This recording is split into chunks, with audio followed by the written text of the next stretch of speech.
Hey Renee, Hi, Hari. so the survey is complete. That's nice. We got 5,000 responses. See, that's great though. Here's the catch though. Uh-huh. Only 1,000 of them are actually usable.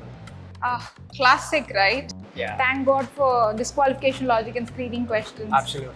See you later. See Bye. you. Bye-bye. You know what's worse than no data? It's bad data. It wastes your time, money, and efforts. Hi, all. Welcome to today's episode of All Things Survey. Today, we'll be talking about survey mishaps. What goes wrong? How can you fix it? And why it happens? To discuss that with us, I have with me Niveta, a Zoho survey product expert.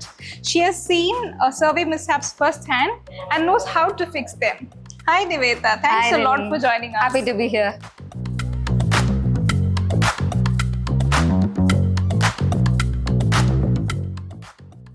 So Niveta, let's dive into survey mistakes. Okay. I feel like every survey creator has seen at least one response that made them either laugh, cry, or even question the reality. Yeah. So what is the most weird response you have seen? Oh, there's a list. Okay. But one thing that really stuck with me was a customer satisfaction survey we ran. A person really gave a 5-star rating and then they wrote, I only gave a high rating because I felt bad for the survey creator. Wow, giving a pretty star and then calling it out. Yeah. That's brutal, right? Yeah, it was. But seriously though, why does this happen? Are people just trolling or is it because of something more complicated than that? Sometimes people are just trolling, sure. But more often, it's bad survey design. When questions are vague or hard to understand, people get bored and frustrated. That's when you end up with a lot of random inputs. And long surveys don't help. Survey fatigue kicks in really quickly, so you really have to keep it short and focused. You know what? That totally makes sense. Yeah. No one likes to spend a lot of time in surveys. Exactly. Yeah. Here's something tricky. Sometimes the survey feels fine on the surface, but the response is not so much. You know, they seem all over the places. Right. Why might that happen? That's usually hidden bias in the survey design. For example, like asking someone, how much do you love our new feature? Oh, deciding that they already love your feature. Yeah, exactly. And then there's selection bias, where you're only asking the survey questions to people who already love your product, like your long-term customers. And then my personal favorite, there's the confirmation bias, where you run an internal survey where 99% of the people say they love your product. Of course, it's your Yeah, product. it's your team and your tool. Of course, they'll say it's amazing. And then even the order of questions can affect the survey. Like asking an emotional question upfront can change their view on the later questions. All right. So bias isn't just one thing. Yeah, It's kind of baked into the structure. exactly. Like how you ask, what you ask, or even to whom you ask. Exactly. Yeah, Right. you're perfectly right. And then most of these can be easily fixed. You can run a trial survey with a small and a diverse group where you can check where they stumble or drop off. You can use neutral language and randomize options whenever you can. And make sure your sample isn't just your most loyal customers. All right. So basically, if you're very careful at the beginning, we can avoid chaos in the end. Pretty much, though human psychology, that's a whole other beast. Okay. We can tackle it another day. Oh, that's another topic for my podcast. Yes. I like it. So now let's say my survey is live and the responses are coming in. Some are good, some are bad. Now, how do I find out what's useful and what's junk? There are a few ways. You can use screeners in the beginning to make sure you're targeting the correct people.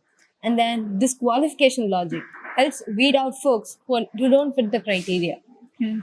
And then you can do consistency checks where you can ask the same thing in different ways and see if the answer checks out. And then time-based filters also help. If someone answers a 5-minute survey in 3 seconds, you know that's a red flag, right? Yeah. And then don't forget captchas, especially for public links. You want to weed out bots and then spams. And sometimes bad data can creep in if a question feels out of place. Hey, oh yeah, that reminds me. Actually, I took a survey once. And that survey asked me, how many pets did I own in 2015? Okay. This was right after I said them, I'm not a pet person. See, this is the kind of thing smart logic could have prevented. Skip and branching logics are game changers. They help tailor the survey based on how someone responds to the questions. So people only see what's relevant to them. Plus, your data is cleaner because you're not asking questions that don't apply to them. Right.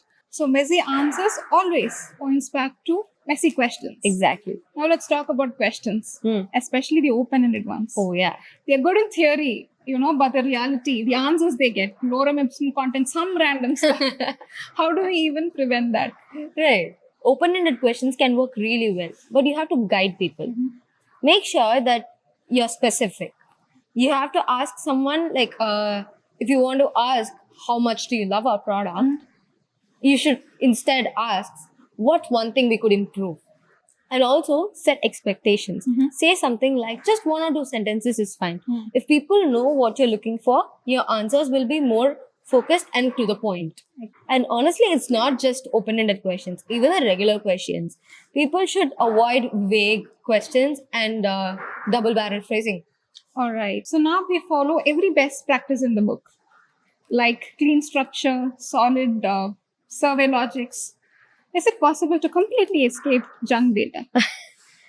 Honestly, no. Okay. Human error and randomness is always a part of the equation. All right. But you can definitely reduce it so that it doesn't throw off your results. Right. So expect a little chaos, Yeah. but you can try to, control the outcome. Yeah. You're right. Yeah. So one last thing. If you had to leave our listeners with one big takeaway, about avoiding survey mishaps, what would it be? Know your goal.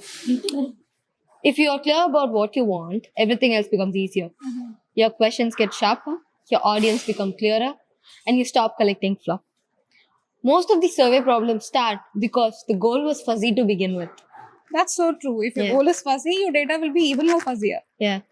All right. Thank you so much, Niveta, for Thank joining you. us here. Thank you so much for having me. And that's a wrap on today's episode of All Things Survey. If you've ever sent a survey and wondered, why did I get such answers? Now you know.